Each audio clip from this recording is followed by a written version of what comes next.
Welcome to one of the last two panels of the day. It's very exciting.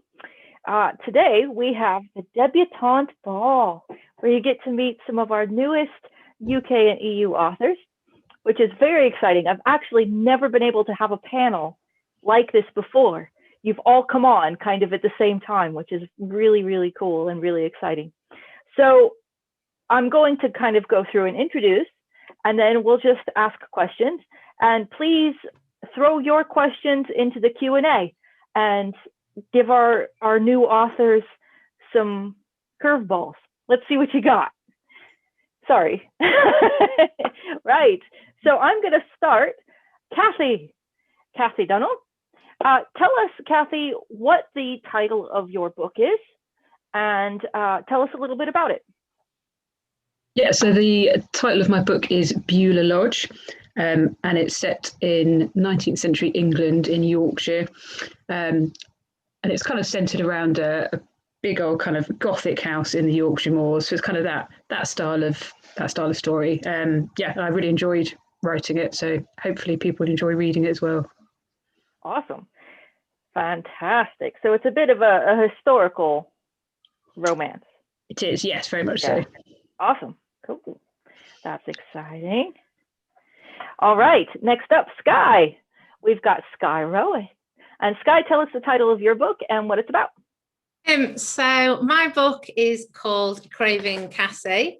It's a modern day romance set in London, but it is very much the forbidden romance. So you've got two characters that have got every reason in the world really not to be together. You know, one's married, family woman, kids, and then you've got another who's kind of like your typical lesbian libertine, shall we say, and obviously their paths cross, and they kind of embark on this illicit affair really that shouldn't be going anywhere, but obviously things develop, and it's still kind of, I haven't quite got to the ending yet that I'm wanting, so who knows how it's going to end at the moment, but I can see the track it's going on, so yeah. Ooh, excellent. A lot of conflict. That's good. Fantastic. Aimée. Yeah, so the book is called Always Believe, and it's very much like its title. I mean, it's about two women who both believe in something. Well, one believes and one doesn't believe, and that's, I think, the whole crux of the matter, as one of them is going to be a vicar in the Church of England, and the other one is more of an atheist because she's suffered a bereavement and it's definitely changed her convictions. Mm-hmm. So it's both, well, I guess it's a love story in a way, but I wouldn't classify it as a romance. It's more women's fiction. And it's a matter of where your vocation takes you, and if you can, let's say, find a way to conciliate your heart and your head. Basically. Very nice. Your faith. Excellent. So we're looking at some kind of gray areas with regard to how you come together. Mm-hmm. Very nice. Fabulous. And Lynn Hemphill, tell us the title and what your book's about. So I've got my book, Not Broken, came out in March, and it's about a young woman who has sort of trained herself to be very standoffish and the idea of needing someone is terrifying to her, but she falls in love with a transgender man that she meets through the band she follows, and falls in love with him, refuses to accept it, and ends up getting pregnant with somebody else's child. And it's their romance and a bunch of other gender issues, really, about the fact that the father of her baby desperately wants to keep it, and how he's sort of somewhat attacked by for wanting to be a father, and she definitely doesn't, and how she is somewhat attacked for not being maternal in any way. And then of course Max is there sort of trying to get around his own transition, not because he's transitioned already, but not so much his transition, but his own baggage around himself and being enough. Lots of complications then. Very complicated weaving together there. Fantastic, cool. And Kadyan, can you hear us? Yes, I apologize because I cannot get the video working on the computer. I try to switch to the phone later. Okay. Okay, I'm going to speak about my book, The Secrets of Willora. It's a family saga spanning 4 generations between 1915 and 2006. It takes place in Western Australia. So Willora is the name of a ship station, and it's where most of the action takes place. A bit of the action takes place as well in London docks, in Brisbane or in Sydney. And this book is a story of three couples, lesbian couples, of course, and it shows how 2 women can manage to live together, have children and a family at different periods of times in Australia. And I've based my first couple around the Great Depression, the second couple around the end of Second World War II, Second World War II, of course, and the third couple is 2000, around 2000 in Sydney. So that's all. Wow. So another kind of complicated historical merging into kind of contemporary. Yes. Fabulous. And, yeah. Fantastic. Cool. Yay. Welcome, everybody. So new authors. We've got a couple historicals, a little bit of romance spread out, lots of conflict, convictions, all kinds of good stuff. So I think what I want to know, kind of first off, is as a kind of new author. Now, I know that a couple of you have written books elsewhere, but as kind of new authors, what would you say is one of the most difficult things you've faced when writing your book? So, Skye, you're laughing, so I'm just going to take you on this one. Well, to be honest, not rushing towards the end goal. I've been working a lot with my editor, and she's kind of like, just slow it down, because you know when you know where you want to go and you know kind of how it's going to end, and suddenly you're like, right, bang, I want to get those characters there. But actually, there's a massive journey to go on, isn't there? And you know, I think my first version had the characters like confessing true love for each other in chapter 4 or something.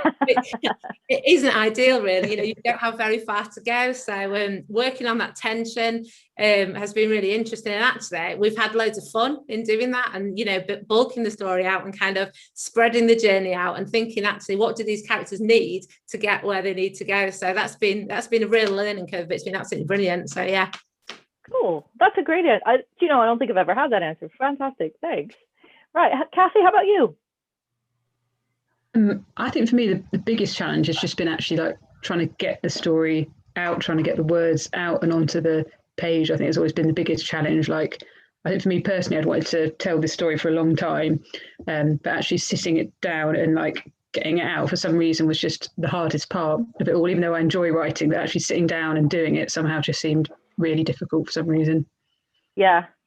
I think I've heard that before, like from a lot of different authors who just say, you know, the story's there, but getting your butt in the chair is just sometimes one of the hardest things to do. Yeah, especially when your cat's always sitting in it and you've got to move the cat off the chair to sit down in it. Or your 8-year-old. Yeah, awesome, cool. Aimée, how about you? We're kind of the same problem, getting rid of the cat and sitting down and writing. I mean, stop procrastinating and just getting on with it and finding time too, because, well, I work, probably you also work, so it's not always easy to find time, especially when you're tired after a day's work. So, and I would say the editing process is actually harder than the writing process. Is it? What do you find particularly difficult about that? Well, you have to, I mean, when you write for yourself, you can basically do whatever you want. When you don't, you have to conform to certain rules, and you may not agree with those rules.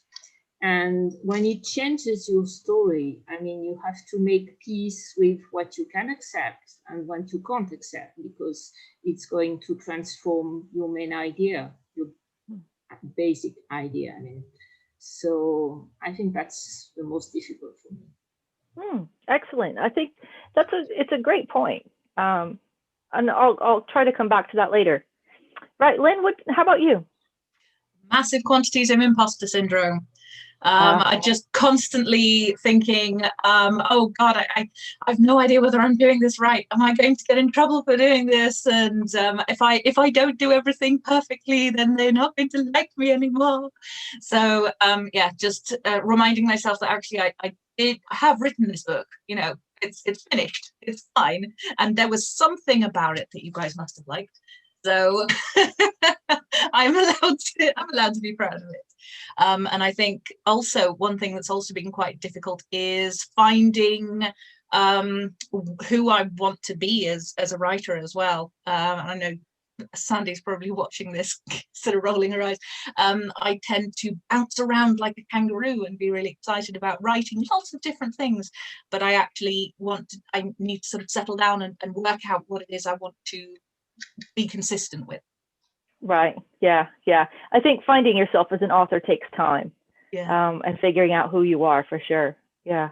Yeah. Right. Kadyan. All the things. Yeah. I want to write everything. Yeah. Kadyan, how about you?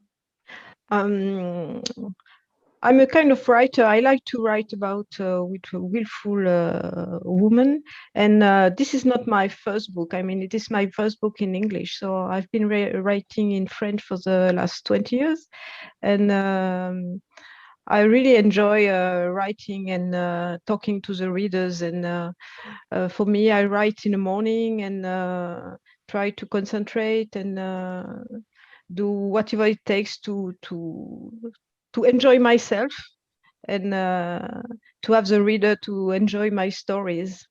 So that's the main part, I guess. Excellent. Okay. I think, as Sandy has said, the imposter syndrome thing, I think it's just across the board. Like, I think there are authors with us who have, 30 novels out and they still have imposter syndrome. I think it's one of the fun things that goes with the territory. But it's weirdly comforting to hear, as much as I don't want anyone to feel that way. It's also weirdly comforting. Yeah, it's a standard state of being, I think, sometimes. Thank you, everybody, for that. That's awesome. So the genre that you write in, so for instance, we've got some romance and women's fiction, and we've got some historicals. Do you read the genres that you write? Or do you kind of stay away from them? Do you read them while you're writing? So let's start with Aimée. I read anything really. So I read historical fiction. I read sci-fi. I read romance. Obviously, I don't read horror. I read a bit of fantasy. So I read anything really. And my favorite genre to write in would be historical. My first novel was historical. My next novel would be historical. So I guess I probably read mostly historical novels too. Okay. And is there anything you stay away from while you're writing? But if I found a book with the same characters, which means, with the same trope, really, which means if I have a doctor in my book, so I would probably try to avoid books with doctors while I'm writing. I haven't seen many about a vicar. I've seen one that's very different from mine, so I did read it, but otherwise, yeah, I would stay away from the same characters. Cool. Excellent. Thank you. Skye? So I do tend to try and stay away from romance, really, especially when I'm writing. I read, in my job, I read an awful lot of kids' books because we're always kind of looking for inspiration for lessons and ideas to inspire the kids' writing. So I'm always kind of looking for books that I think actually I can do a brilliant lesson to get the kids writing, really. So I do a lot of that. And then my favourite is fantasy. I love reading fantasy books. So, and if they happen to be lesbian fantasy books, then all the better. And obviously sometimes when you're reading those, you're thinking, actually, you know, there is that element of romance in there. But I wouldn't necessarily pick up a romance book myself while I was writing. When I'm not writing, then yeah, great. But I kind of like to stay away from it, really. Oh, excellent. Cathy, how about you? Yeah, I read loads of historical fiction. I think that's probably one of my favourite genres. So yeah, I consume a lot of those kind of books. Some of them are not like specifically romance, but you know, quite a lot of them I do have kind of romantic interest in them. I particularly like reading sort of historical fiction that does have queer characters in. I always find that really interesting. And I don't find that it hampers sort of too much my own writing, but I think, yeah, possibly if I came across something that was like very, very similar to my own thing I was working on, I might be sort of put off and not want to read too much of it. Partly because you just don't like to think that you're writing something that's already out there and is going to be really derivative. Yeah, absolutely true. Absolutely true. Right, Kadyan, how about you? I read almost everything but fantasy. And sorry, Skye, I don't like too much fantasy. I mean, I cannot find any interest in it. So I read, I love historical books, thrillers, and with a bit of romance, but usually I try to have not pure romance. And I write exactly the books I like. I mean, I can write some science fiction, thrillers, family saga, adventure, and I read the same kind of books. Okay, fantastic. And is there anything that you stay away from while you're writing?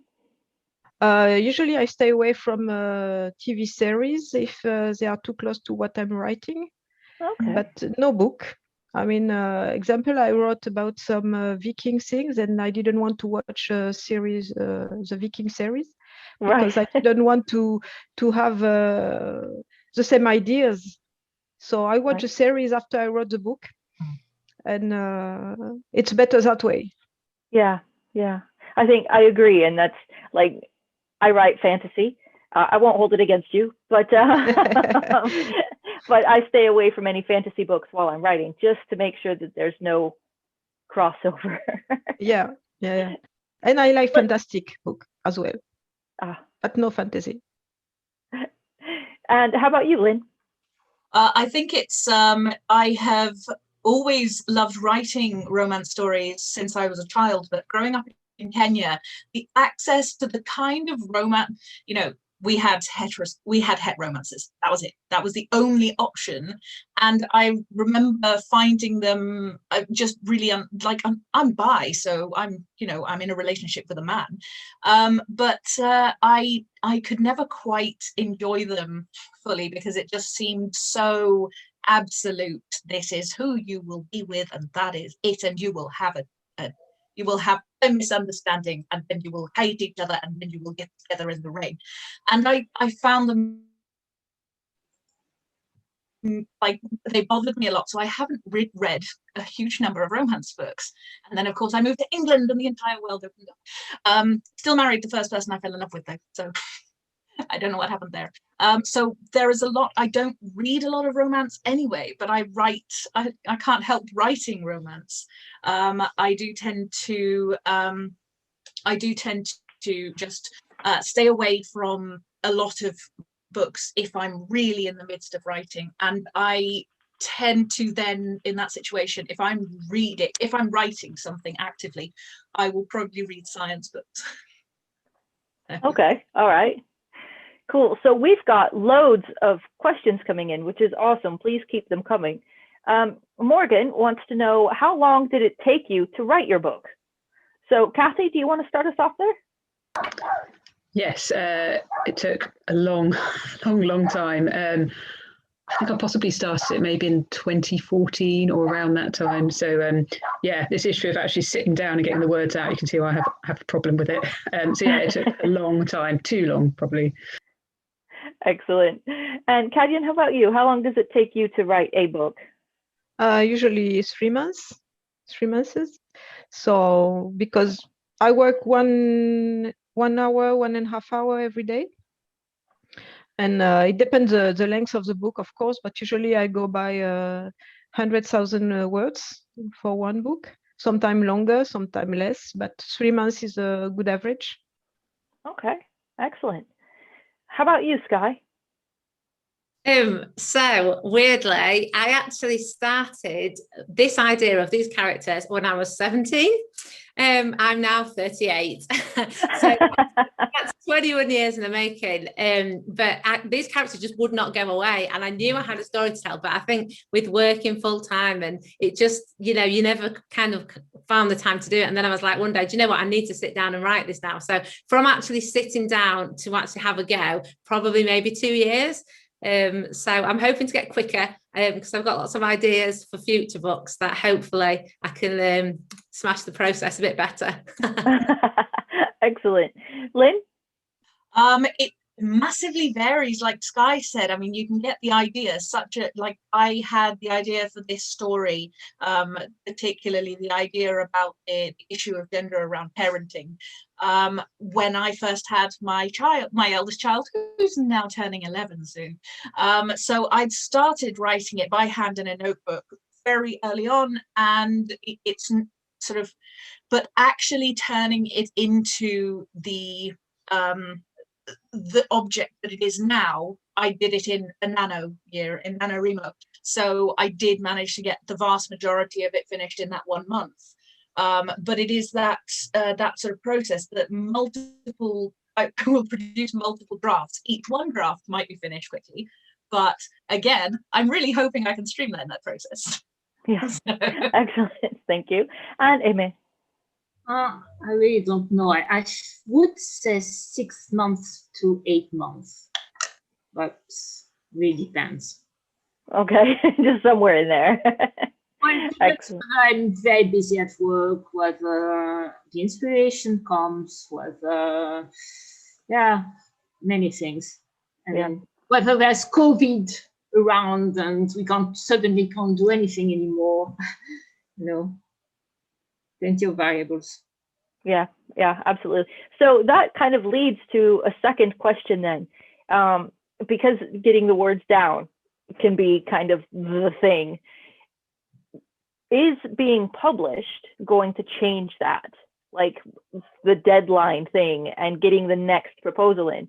Do you see your schedule kind of condensing a little bit in order to make that happen? I mean, what do you think? I don't know. If I have a deadline, I'll respect the deadline. But I also think that it's very, very hard to write on command. Mm-hmm. So, yeah, I mean, I'm never late, so I probably respect the deadline with 1 or 2 days maybe, but at the most. But I don't know. I mean, I've never been faced with that situation yet. So we'll see. So you'll wait and see. Excellent. Cathy, how about you? Yeah, I mean, I really hope so, because the first one took so long.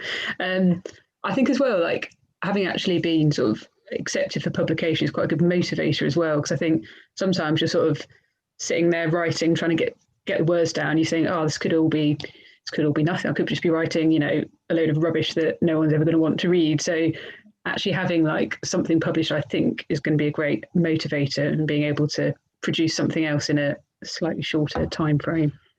Cool, excellent. Skye, what about you?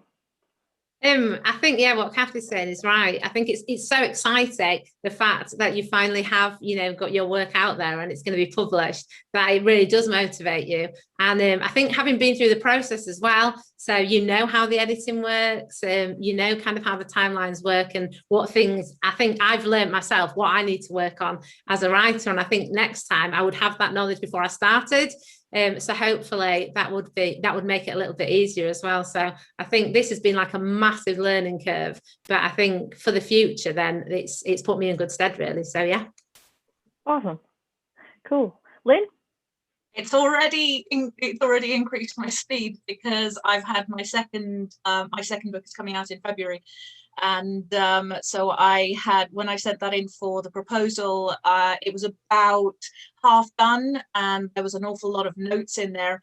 And so, they gave me a deadline and said, do you think you can do it by then? And I was like, well, then we'll try. And the fact that, like you were saying, there is a support network, and knowing that what's going to come forward, knowing what the editing process is going to be, and also with the last ones, it was very much the last books I wrote. It was just for me. They were just books that I was really writing for myself, and it felt very much like a selfish endeavor. As supportive as my family is that imposter syndrome really kicked in. Now, my other half goes, right, so when are you going to buy me this Jag? Come on, get writing, and stuff like that. And it's sort of, it just means I can be selfish and sit down and write. And I love writing, and I usually feel too selfish to do that. And to know that I am allowed to now is so great. Cool, excellent. Kadyan, how about you? Usually I don't do with deadline because I can work on 2 books at the same time, and sometimes it takes, I told you 3 months, but there's one book because I stopped writing for 11 years. It took 11 years to make it, and usually when I enjoy myself, I write very fast, but sometimes as the end of the book is dragging on, and but yeah, deadline is not my thing. I prefer to write my own pace, and if I don't want to write for 2 weeks because I go on holiday or do renovation at my sister's home or something like that, and I want to be free. Excellent. Okay, cool. Thank you. What a variety of answers. That's brilliant. So another question. Does anybody have a ritual you go through in order to get in the mood to write? Or do you just wake up kind of ready to pound out the words in the morning? So let's see. Let's start with Lynn on this one. Do you have any kind of ritual? I'm trying to make one. The trouble is I am able to sort of get up, and after I've fed and watered the children, I can then come upstairs and work and write before I start work, because I also work from home, which is very convenient. So I am trying to develop that into a ritual that will exist even during school hours. I'm sort of like dodging around it, but it usually I do like having a time, not necessarily a particular ritual, but a time set aside that I know, okay, this is what I'm going to do, this is what I'm going to write for, and then I'll take the dog for a walk and then do this and that and the other. So. Cool, excellent. Aimée, how about you? I need music, and I need the music which goes with the book. If I'm writing about World War II, I'm going to listen to 1940s music. If I'm writing about, I don't know, something classical, I'm going to listen to classical music. And for this last one, I've listened to a lot of church music and psalms and hymns and Ave Marias and everything. Oh, that's fabulous. So that really sets the tone for you. Yeah. Wow, that's very cool. I don't think I could write with music. I'd get too involved in the music and forget to write. That's cool. Skye, how about you? So I normally don't sit down to write till quite late at night. So don't usually get in from work till 6, take the dogs out for a long walk, and then I'm the same really, music. So I've got certain playlists that I have that I imagine my characters would listen to. So I usually whack one of those on and probably sit down about 9, 10 o'clock at night. But I find I'm writing all night. So 1 minute it'll be 10 o'clock and then I look at the clock and it's like 4 in the morning. I'm like, I've got to get up in a few hours for work, you know. But I love that because I think once you get going and you get excited and something inspires you, then you're just going for it, really. So yeah, I often kind of walk around with rather large bags under my eyes. But other than that, it's great. Worth it. How about you, Cathy? And not as much particular ritual apart from having to have a cup of tea on the go when I start. I used to always write first thing in the morning. That used to be my time to do it. But having a child put paid to that, and I needed my morning sleep too much, it's too precious. So now I've tended to shift to a bit more of an evening, trying to do it in the evening. And yeah, just trying to make sure I've got the tea on the go, and that seems to work. Excellent. And do you have a particular amount of time you write in the evening? I usually try and make myself do at least an hour. And sometimes that's a really productive hour and you like bash out a couple of thousand words. Sometimes it's just a bit of a grind and you only get 500 words and bad words at that. But at least try and like sit down at least for that hour and attempt it every day. All 4-letter ones. Yeah. And a broken keyboard. Yeah. Kadyan, any ritual for you? Not really. Usually I work in the morning in silence, no music for me. And but I can do some correction in the afternoon. I don't have any ritual. I don't need my cup of tea or my cup of coffee. Just okay. I start around 8 o'clock in the morning and till my dogs ask for his walk, I can work. So usually it's 9:30, but nothing like the others. And I think you said that you do an hour to an hour and a half every day, right? Yes, I try, but except on Sunday. Okay, so you give yourself a day of rest. Yes, with my wife, so it's good. Excellent. Excellent. I'm sure that makes your wife happy too. Yeah, she's happy because of that. Excellent. So let's see. Do you write in a linear way, or do you kind of write a scene here and a scene there and then paste them together? And do you plan, or do you just write by the seat of your pants and see where it takes you? So, and that's, I think, always an interesting question to ask now when you're kind of just starting out, and then like in 5 years and see where you are then. It's usually different. So Aimée, why don't we start with you this time? I'm a pantser. I've always been, and I probably always will be. And as for the linear process, it's another question. I'm not sure. I think it depends on the book, because the last one was a linear process. The next one definitely isn't. So I couldn't answer that. Wow. So you're really just open to kind of seeing how the book comes to you. Yeah. Wow, that's fabulous. Cool. Skye.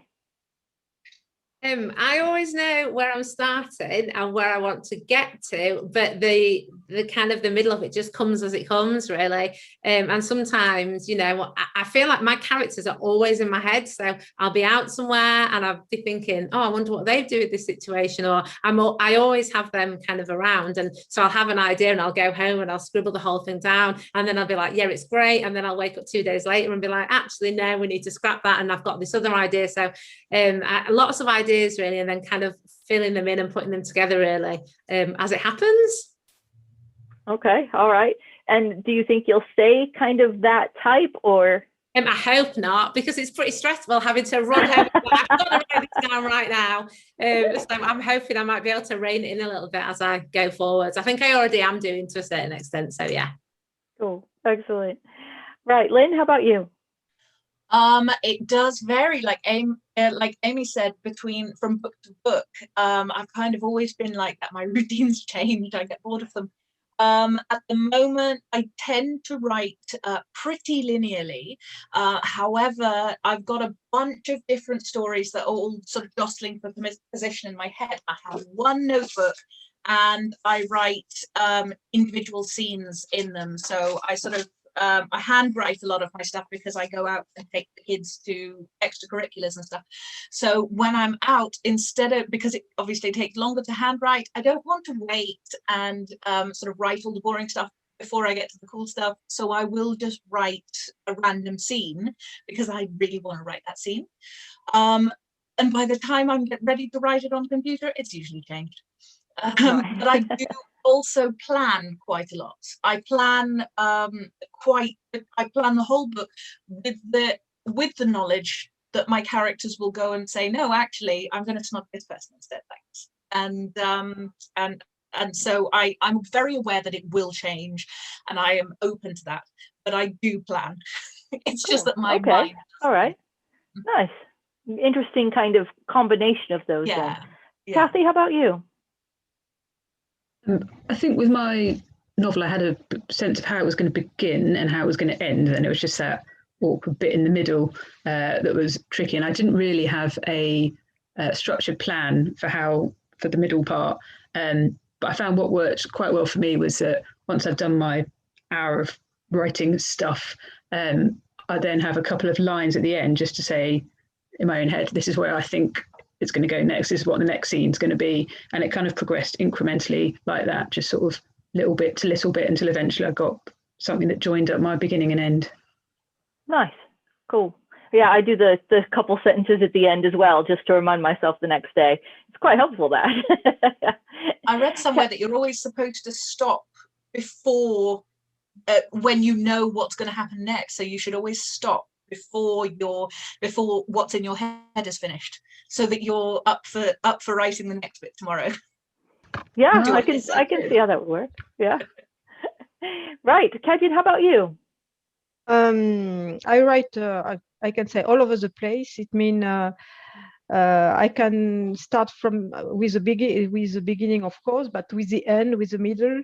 And usually I don't have a plan. I just have the characters, beginning of the story and the end of the story, and they do what they want to do in the middle. I mean, usually when I plan too much, I change it when I write it, because I'm going on my computer. If I try to write handwriting and put it on a computer, I change everything. So usually I don't do that anymore.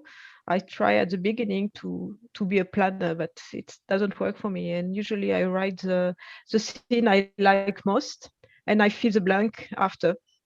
Right. So you kind of patchwork it together.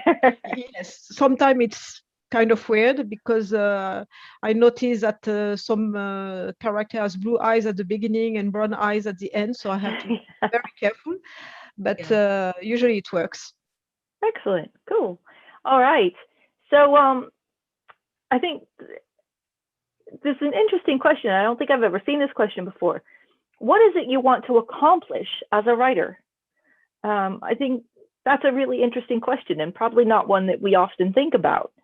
So does anybody want to jump in on that? What you want to accomplish as a writer? Thank you for that question, Gail. Yeah, Lynn. So I kind of always wanted to be a writer when I was a kid, and the thing that I hated about the books that I read was that I never saw my environment in them. Like I grew up in Kenya, and although I saw plenty of white kids in books, I never saw Kenya in books. And I always promised myself that I was going to write a story about Kenya. I did actually. It's not with bold strokes. It's just self-published because it's a complete lunatic book. But I've always wanted to sort of show what else there is beyond the obvious, and sort of. I guess I wanted to bring some representation into some things that I've experienced and seen, and then I came to England and found out that actually there's a lot more representation than I thought there was in my very limited environment and experience. But I'm happy to see where that goes and take me. Awesome. Aimée, how about you? I was going to say I'd pass on that question, but yeah, I mean, probably write what I'd like to read, I guess, and just have fun, probably, because I mean, it's supposed to be fun at one point anyway. really becomes a core. I mean, you can't go on because it's not supposed to be work. I mean, it's supposed to be fun first, I think. So, yeah, not sure I have anything else to say, really. Excellent. I like that. That's a great answer.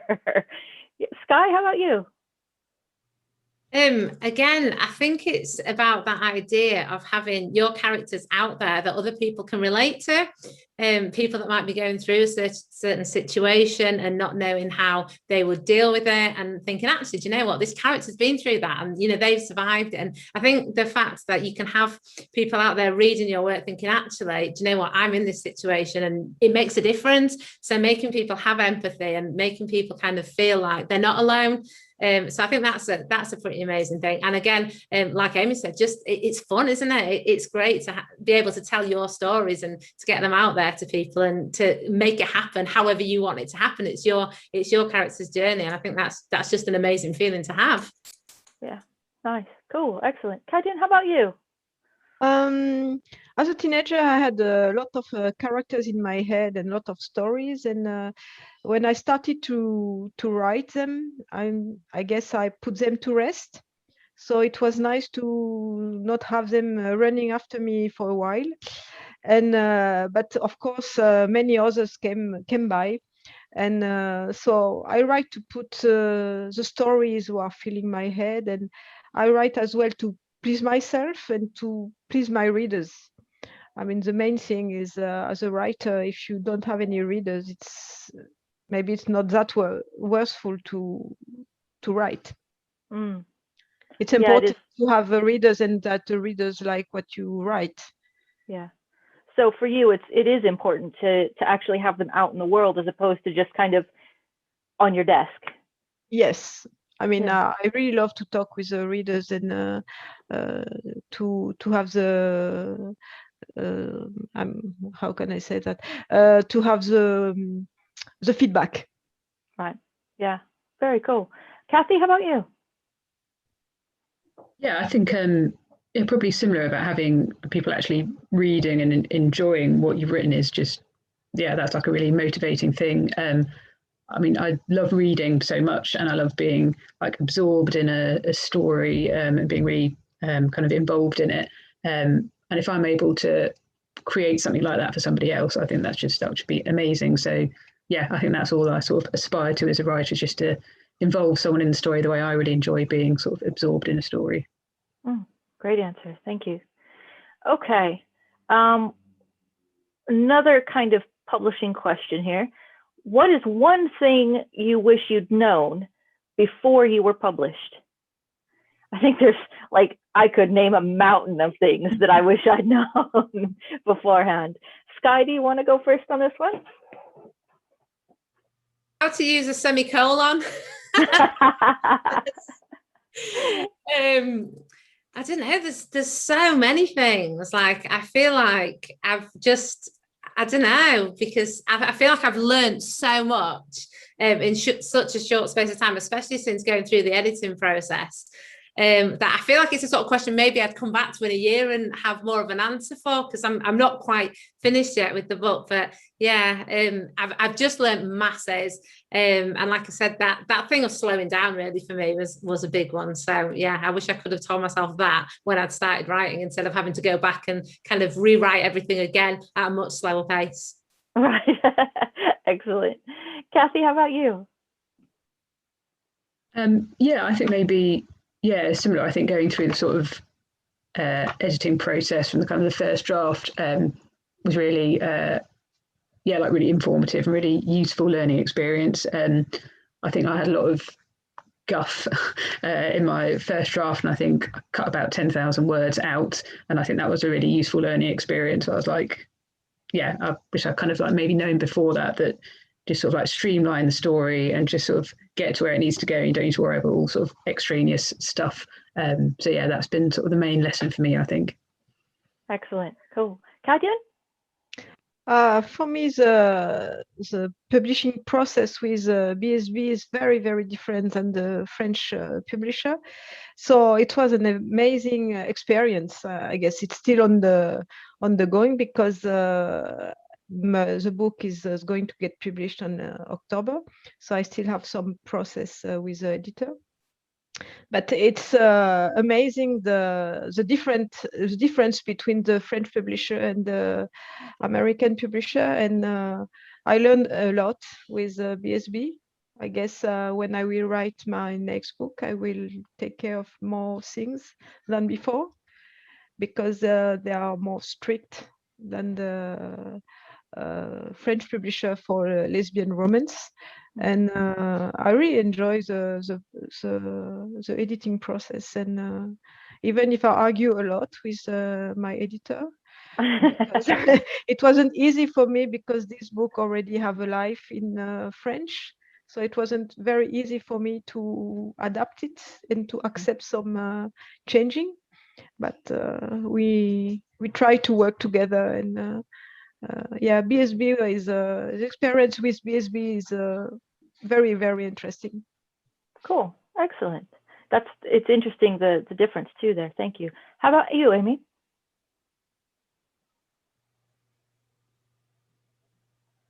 Aimée? Oh, sorry. I thought it was Lynn. Sorry. Well, I said already, I mean, how far I want to compromise my original ideas, I think. And well, a few very, very basic spelling points, like not to use learned but learned, or things like that, you know, because I had to unlearn a whole lot of spelling things that had been to me for like 30 years. So that was, but now I've got it, and I think I'll gain time for the next one. Things, I mean, with Z instead of S in words, and was ED instead of T endings. Yes, absolutely. Excellent, thank you. And Lynn? I'm sorry, did you say me? Because my internet has been funky. I think that I have yet to come up to big enough mistakes that I wish I had known something before, and I think it's a bit early in the process for me to know what my massive mistakes are yet. And I think I really did enjoy the editing process. I think I've enjoyed it so much more than I thought I would, and it's sort of again really, really interesting, because of course I've only ever like edited my own stuff, and that is really like shouting into the void, and with this one it's very cooperative experience, and so there isn't anything that I can think of that I wish I had known before. I imagine that there will be screw ups down the line that I'll definitely want to change that answer later, but I don't know yet. So cool. Excellent. Well, we'll put that question to you all then next year's panel, and see what you say. This has been awesome. Thank you. I have one final quick round question before we sign off. If you were a color, what color would you be? Cathy? Navy blue. Nice. Skye? Bright orange. Excellent. Aimée? Purple. Sorry? Purple. Okay, fantastic. Kadyan? Blue. Fantastic. Lynn? Something annoying like glitter. Glitter. All right. Fantastic. This has been really wonderful, and welcome to Bold Strokes, all of you. This has been such a pleasure to get to know you, and to know that you're kind of here on this side of the pond, and hopefully next year we will get to see you in person in Nottingham, where we can kind of have you sign books and do that kind of author stuff.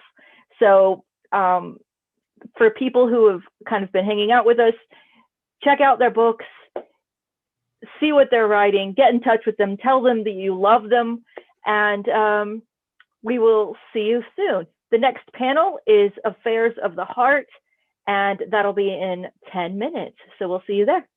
Thanks, everyone. Thank you. Thank you. Bye. Cheers.